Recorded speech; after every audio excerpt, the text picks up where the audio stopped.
Good morning, Teachers on Fire, and welcome to another edition of Saturday Morning Teacher Talk. I'm so glad you're here. I'm ready to go through some of the top posts on X from the week from the education world, formerly known as Teacher Twitter.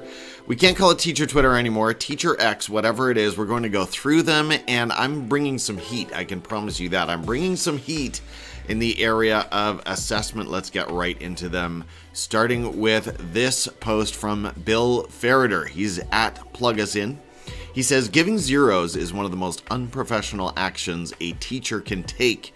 What you are saying is that a student has no understanding of your content, when in reality, you have no evidence to actually make a judgment of mastery. Well, I so appreciate this comment from Bill Ferriter. I'm not sure if people underneath him or people in the replies agreed. I know there's a lot of passion and emotion that comes out when you talk about giving zeros in grade books, but thank you, Bill Ferriter. I happen to completely agree with this take, and so again, giving zeros is one of the most unprofessional actions a teacher can take. Bringing the heat and continuing the heat is Tom Schimmer at Tom Schimmer. He says, let's be honest. Oh, and I'm not sharing that tab. Let's do that properly. Tom Schimmer says, let's be honest, people aren't against hashtag SBG or standards-based grading. Why would anyone be against basing grades on learning? What many are really against is losing their ability to coerce behavioral compliance through the gradebook. They can't say that out loud, but we all know. I think that goes so well with Bill Ferriter's post. And I think Tom's absolutely right. People believe in using the gradebook as a stick or a carrot or both. And that's really precious to some teachers. And that's why we have in some quarters, we have a fight over this idea of traditional grading. Okay, moving right along. We're going quickly today. Trevor MacKenzie, let's share this tab. He says there's a difference between powerful feedback and redundant feedback. Powerful feedback is kind, specific, and helpful. That comes from Ron Berger at Expeditionary Learning. It's timely and embedded. It's given time to act on, and it's detached from a grade, mark, or percentage. So let's look at that list again. We're reading from Trevor MacKenzie. He says there's a difference between powerful feedback and redundant feedback. Powerful feedback is kind, specific, and helpful. I'm having trouble speaking this morning. He says kind, specific, and helpful, timely and embedded, given time to act on, and detached from a grade, mark, and percentage. Feedback matters, but only if it comes with these decisions. Thank you so much for that, Trevor. That's a list worth capturing and preserving. I feel like I may need to put that on my teacher Instagram. Moving into math, and this is still kind of assessment, still kind of on the topic of assessment. Howie Hua, and Howie, I need to learn how to say your last name, so I'm humbly acknowledging I'm probably not doing a great job there, but it's spelled Howie_HUA if you're looking for him on X. He says, here's how I do tests in math class. For the first 5 minutes of the session, students put their writing utensils on the ground. I hand out the tests and students can chat with each other about the test. So many students have mentioned how much this lowers their test anxiety. Well, what do you think, teacher community? Is this a problem for you?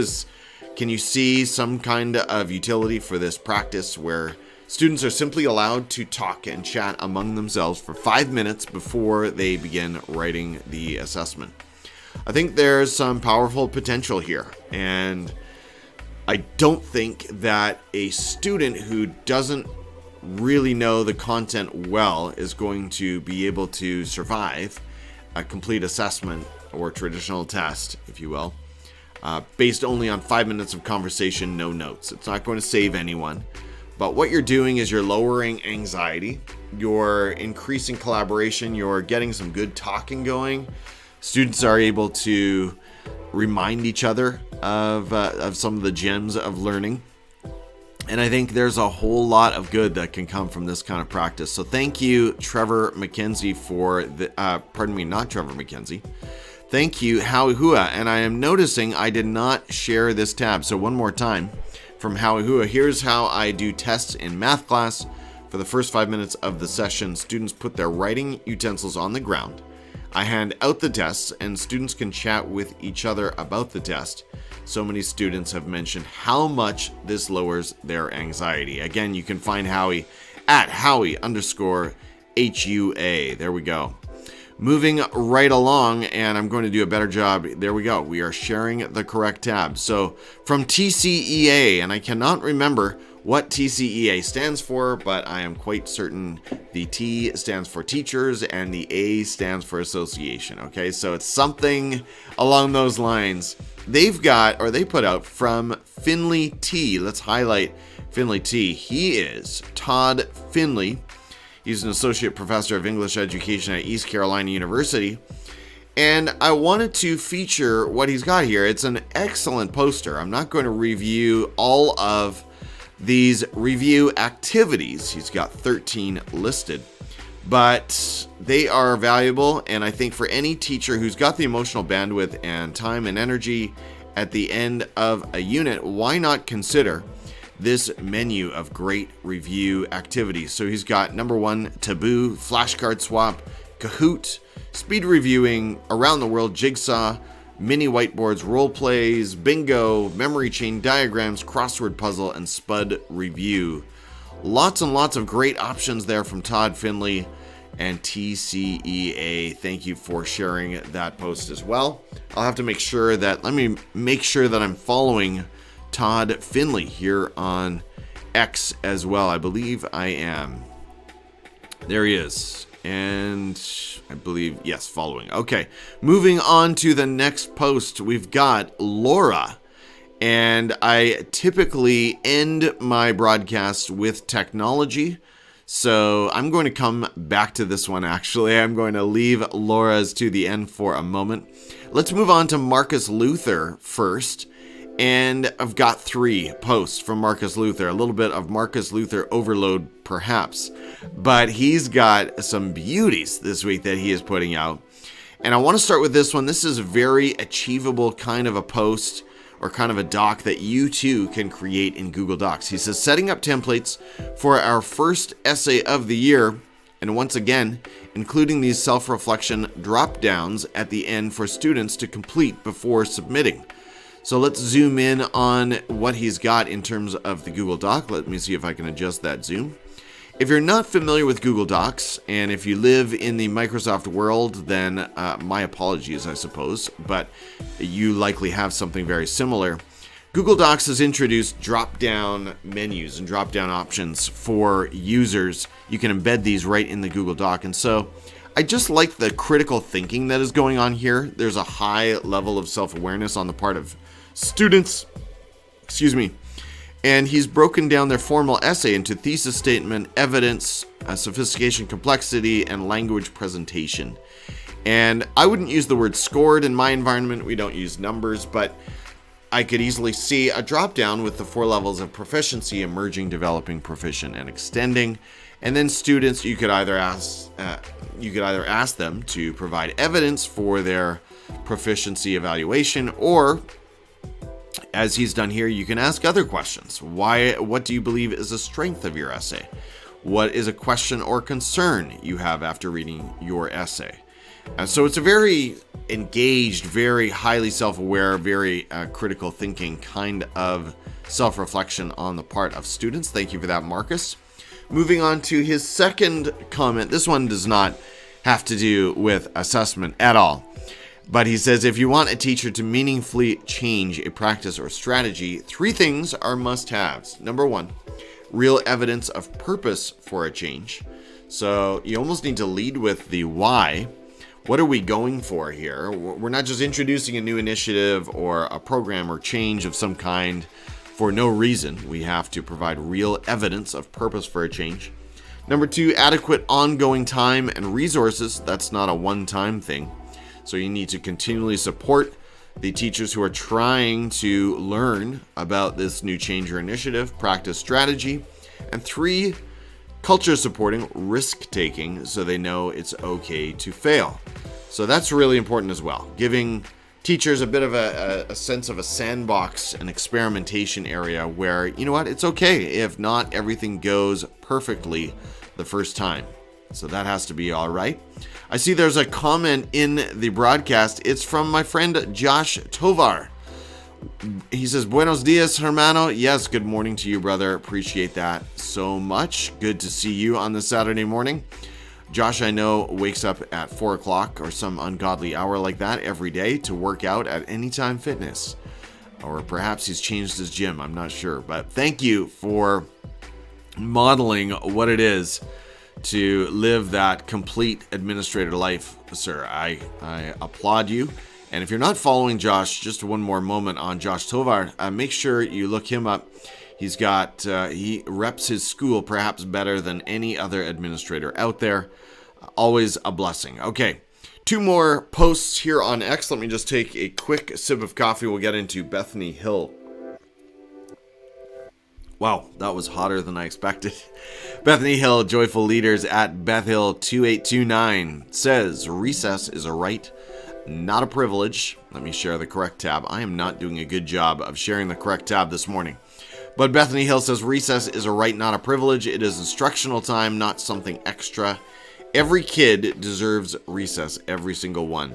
And to that, I have to applaud and say, yes, amen, 100%. That's kind of where I am at this point. I think if we are holding students in against their will, whether it be for misbehavior or missing work or whatever it is, we are shooting ourselves in the foot. Not only are we not supporting the child, the children need, oh yes, Jennifer Smith, yes, 100% on recess. Good to see you this morning. Not only do students need to get outside and get that mental break, but teachers and educators, educational assistants, paraprofessionals, we need some time as well. We need some downtime. So if you're not out there supervising, you need that quiet time to just grab a coffee, use the facilities, connect with your colleagues. What are we doing if we're keeping our students in our classrooms? This is not on a good track to mental health. I'll tell you that much right now. And finally, last tab of them all, last post on X. I shared the correct tab. Okay, good. Wow, I am not on my StreamYard game this morning. Jennifer Smith is here to add social emotional skills. 100%. It's part of learning here in British Columbia. It's a core competency. Lots of core competencies around personal and emotional, social responsibility and health. So this is what we're all about from kindergarten right through 12th grade. Hey, last post once again is about technology. I want to try to end these weekly roundups with a quick look at technology. And Laura, I don't think we have a last name for Laura, but technology, she's at Technology Laura, middle school educator, edtech enthusiast, shares this post. And I thought this is interesting. Jennifer, you're a blogger, as I am. And maybe I'm due one of these posts coming up. We'll see. But she's got my top 10 EdTech tools. Slides Mania coming in at number 1. Slides Mania is a place to get amazing Google Slides templates. I would like to know from Laura, are you using Canva presentations? Have you tried them yet? They are phenomenal. But let's continue. Lumio Social. Not familiar with that one. Let's give them a follow. Transform lessons into active, collaborative learning experiences. Okay. Next, she's got quizzes. Yes, I just made a video about quizzes. Teachers, I'm going to keep saying this. You can. Okay, let's go full screen on this one. Teachers, you can make a free automatic quiz from basically any YouTube video that has a transcript or captions. You can make a free quiz of 10 questions using the Quizzes AI. Simply drop the YouTube URL into Quizzes and it will make a quiz for you. If you're not sure how to do that or if you'd like next steps, check my channel for instructions on that. But quizzes, I think, has maybe moved into the number one spot for the review game websites. I'm talking about the Kahoots of the world, the Gimkits, the Quizlets, whatever else is out there. Okay, let's continue with Laura's list here. She's got Quizlet Live, also a good one. Very, very fun in the class. Class Dojo, I'm vaguely familiar with what that does. More of a primary app. Storyboard, that I believe is a premium service, but Storyboard is great. Allows students to build cartoons and do other things along those lines. Play Book It. Play Blook It. Blook It. Yeah, of course. In the Kahoot class of review games, Blook It is probably the favorite, actually, among my students, middle school age students. Gimkit is right there, same category. Pear Deck. Now we're into a different kind of app, but Pear Deck is an amazing. Well, she's got Flashcard Factory. I'm not familiar with what that is, but another form of review, it sounds like, and then Kahoot. So she's really going hard on the review games. When you look at this list, she's got 1, 2, 3, 4, 5 of her top 10 are in the review game category. So what about you, my friend? What are some of your top apps? What is really getting the job done for you? I'd like to hear it. And perhaps I will have to put out another post, maybe another video with my top 10 educational apps as well, and just talk about what is really doing things for me in my practice and what I think is really amazing. We've got some more comments in the live chat. Quite a long one here coming up from Paul. I'll do my best, Paul. He says, what do you think about some of schools' focus on SEL rather than academic? I believe there should be a balance. This is one reason why we have the KP strike. We are not teaching the next generation of healthcare workers. We are teaching next generation of influencers, not by choice. Role models. I have more to say, but I don't think it's fair to the audience to read all my comments. Thank you. Well, I hope you don't mind me doing it anyway, even though it is a little bit on the long side, but I appreciate the thoughtful words here. So I'll go back to his first question. What do you think about some of schools' focus on SEL rather than academic? Well, I'd love to hear what Jennifer would say to that, but I would say I think what you're getting at is SEL can be overdone. And I would agree that the number one focus of schools has to be learning, okay? If we're throwing out the textbooks, figuratively speaking, all right, if we're throwing out the learning outcomes and simply saying we're all in on relationships and social emotional learning, we are missing the mark. We're missing the mark. And Dave Stewart Jr., who has an incredible blog and YouTube channel himself, better known for the blog, recently just said pretty much the same thing, that we have to calm it down, tone it down with this relationships are everything in education. Well, they're actually not. Relationships are not everything. They are not, because our number one mission is learning. So Paul, I'm with you. I think I'm with you on your concern that it's possible to overdo social emotional learning or social emotional health and fitness. I do think about something that Katie White, assessment author, said in her book, Softening the Edges. There it is, Softening the Edges. She says that in order for students to learn, very simple, we need to establish safety. We need to make sure every student feels loved, and then they can learn. And very simple rendition, perhaps, of Maslow's hierarchy of needs. But so it is a little bit complex because we do need students to feel safe and well and attached and known and connected and so on in order for them to truly learn. So those things are not wasted time. But I agree, it's possible to go in too hard on the relationships and social emotional health and maybe miss the mark. Jennifer says, Blookit is a favorite here too. Yeah, Blookit is rocking it. Great job, Blookit. Jennifer Smith, yes, SEL can be overdone, but we have to have a thoughtful approach. Recess is SEL. Absolutely. Especially when you think of the L there, that learning aspect. And you think about students having to reason with each other. And like, have you ever watched students collaborate around a playground structure or on a field? There is communication and collaboration happening all the time. So definitely a lot of learning. Josh says you can't assume all schools are using SEL. If his school is going over, it doesn't mean all schools in Detroit are doing it. That is true. I apologize, my friend, if I said something that assumes that all schools are using it. I definitely don't make that assumption. Maslow will conquer Bloom all the time, yes. And I know that's something that Josh preaches often on his show, Unlock the Middle. Why haven't I mentioned that? So make sure to check out Dean Packard. There he is, Dean Packard and Josh Tovar, who appear regularly, weekly or more often, I'm not sure, on the Unlock the Middle podcast and YouTube show. Perhaps just YouTube show. I'm not sure if you're actually on the podcast. Get that, let me know here, Josh, here in short order before I wind up the show. If let me know if Unlock the Middle also has a podcast. Hey friends, this was fun. Jennifer, Paul, and Josh, so good to see you here in the live chat. And if you're listening, if you're one of the hundreds listening to the podcast, I definitely appreciate you tuning in.